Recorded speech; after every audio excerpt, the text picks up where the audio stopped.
Akumish. The words I share with you today are the words of our elders. And when I mention by elders in our communities, I don't not only mention the indigenous elders, but the Chicano elders, the abuelitas, the Afro-American elders that passed on through the years, the women elders that are carried the torch of freedom and liberty, the elders, the intellectual elders of the organic intellectuals of our community, the artists and the elders that have passed on the torch of art and expression of the social movement of our time. Those elders I'm speaking about. And one of the things I wanted to share was that you're on Tongva land.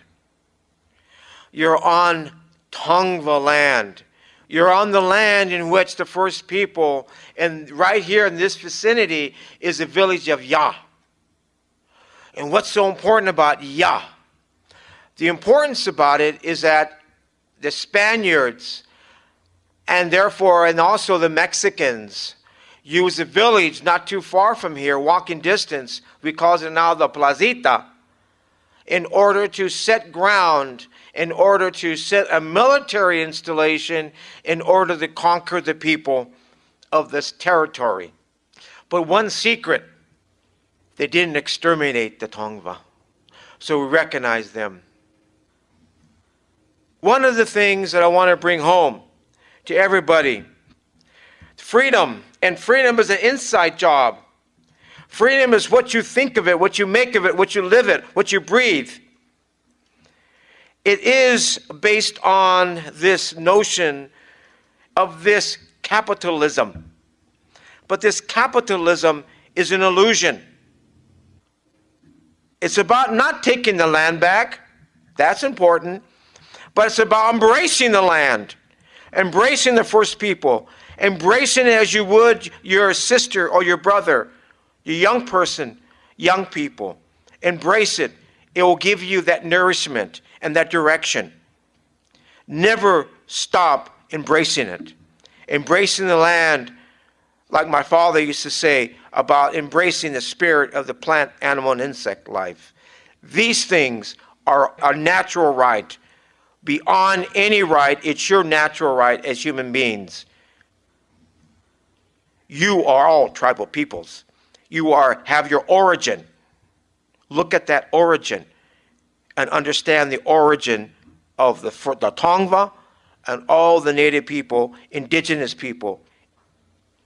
I'll be remiss if I didn't mention of La Placita, how Councilman Molina and also the Archdiocese of the Catholic Church willingly dug up the ancestor pobladores, the soldiers, indigenous population, right to this very day. When you have your housing and you live your life, we bury our folks, cremate, or whatever your traditions and your religions are.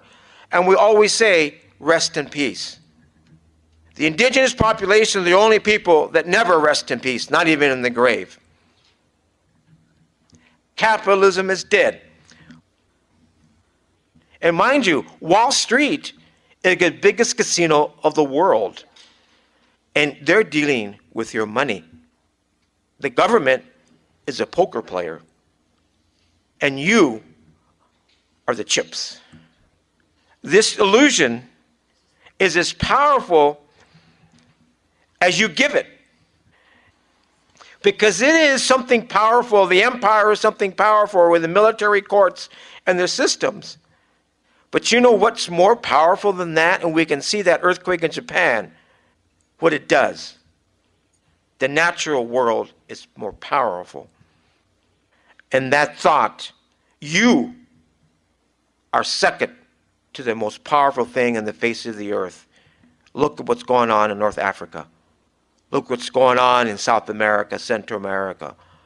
The powerful amount of people addressing the question, how to be in harmony and in balance with our earth. How to do that. Speak to Native people. The free informed consent of what they do with the land. Nothing better than a farmer. Nothing better than the fisherman. Nothing better than mother and father tilling the land. And I heard, and I know some people here are tilling the land, are tilling East Los Angeles, and are tilling the land in South Los Angeles, are tilling the land in West Santa Monica, are tilling the land in Santa Ana. Because that land, once you till it, once you have a relationship with it, things grow. And those things are nurturing. Those things are your spiritual connection to our Earth Mother, something that we disassociate with because of our educational system, or step away from it. And how this thinking, how we disassociate with the Earth. You are here for a reason. And that reason is to spread the word of that spirit to the younger generations. That humanity that you are so inherited of that past. You inherited this past in that heart of yours and that being we call our skeleton. You're living that dream. Do we say that Geronimo? Do we say that Chief Seattle? Do we say that all these famous leaders, all these people did for naught? No. You're an example that they didn't. We talk about globalization.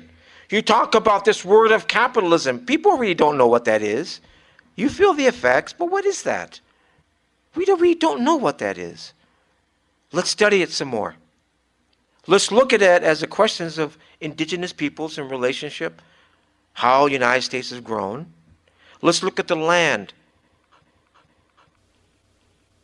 Congratulations on the future. Congratulations on your children for being good parents and good role models. You take back the word. You take back the spirit, and things will be different. Just ponder these words. Mishchimawish, Mishchimawish, Mishchimawish. It means, in Baranya dialect, in language of the Chumash, peace and tranquility to you all.